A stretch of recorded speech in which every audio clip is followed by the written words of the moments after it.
ఈ రోజు సింపుల్ గా బెల్లం పరమాన్నం ఎలా చేయాలో చూపిస్తాను. నెక్స్ట్ వచ్చే వరలక్ష్మి పూజకి మొదటి శుక్రవారం గాని రెండవ శుక్రవారం గాని ఇలా నైవేద్యంగా చేసి పెట్టండి. 4 శుక్రవారాలు ఫస్ట్ దేవుడికి నైవేద్యంగా పెట్టాలి అని అంటే గుర్తు వచ్చేది బెల్లం పరమాన్నమే. అందుకని నేను ఈ ఫస్ట్ బెల్లం పరమాన్నాన్ని ఎలా సింపుల్ గా చేయాలో చూపించాను. వీడియోని చూసి ఫాలో అయితే మీకు కన్సిస్టెన్సీ పర్ఫెక్ట్ గా వస్తుంది. పాలు విరగకుండా వాటర్ అనేది పైకి తేలకుండా చల్లారినా కూడా క్రీమీగా ఈ బెల్లం పరమాన్నం ఉండాలంటే ఖచ్చితంగా నేను చెప్పినట్టు ఫాలో అయితే ఫస్ట్ టైం చేసిన వాళ్ళైనా పర్ఫెక్ట్ గా చేసుకోగలరు. నేను చాలా సింపుల్ గా చెప్తాను, ఇలా ఫాలో అయితే సరిపోతుంది.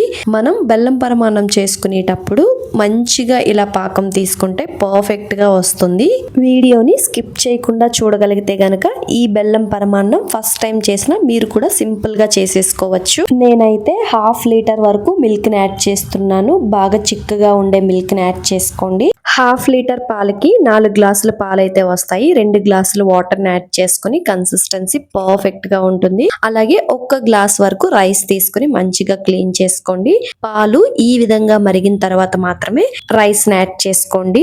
ఈ బెల్లం పరమాన్నం పర్ఫెక్ట్ గా రావాలంటే 4 గ్లాసుల పాలు 2 గ్లాసుల వాటర్ 1 గ్లాస్ రైస్ తీసుకుంటే సరిపోతుంది. పర్ఫెక్ట్ గా వస్తుంది. రైస్ వేసుకున్నాక మొత్తం అంతా ఉండలు లేకుండా ఒక్కసారి అయితే ఈ విధంగా కలుపుకోండి. ఇవి లో ఫ్లేమ్ లో పెట్టి కుక్ చేసుకుంటే ఇలా మంచిగా కుక్ అవుతుంది.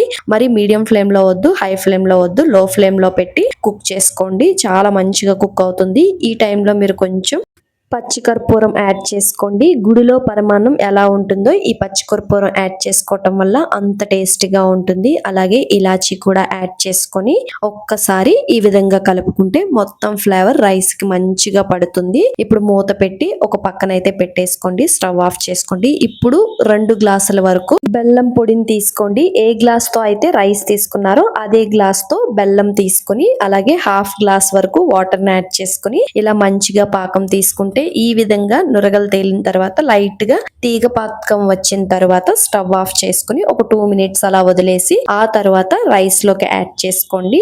ఇప్పుడు రైస్ లోకి యాడ్ చేసుకున్నాక మొత్తం అంతా ఒక్కసారి అయితే కలుపుకోవాలి.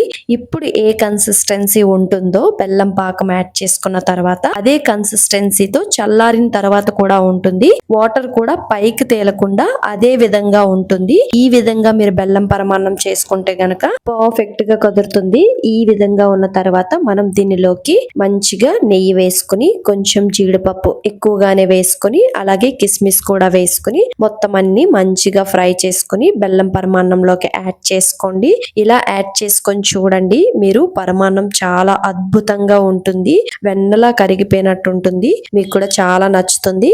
ఒక్కసారి నన్ను నమ్మి ఈ విధంగా బెల్లం పరమాన్నం చేసుకోండి. మీకు ఇంకా ఫేవరెట్ అవుతుంది ఈ బెల్లం పరమాన్నం. బెల్లం పరమాన్నం చేసుకునేటప్పుడు గుర్తించుకోవాల్సింది రైస్ పూర్తిగా చల్లారిన తర్వాతే పాకం అయితే యాడ్ చేసుకోవాలి.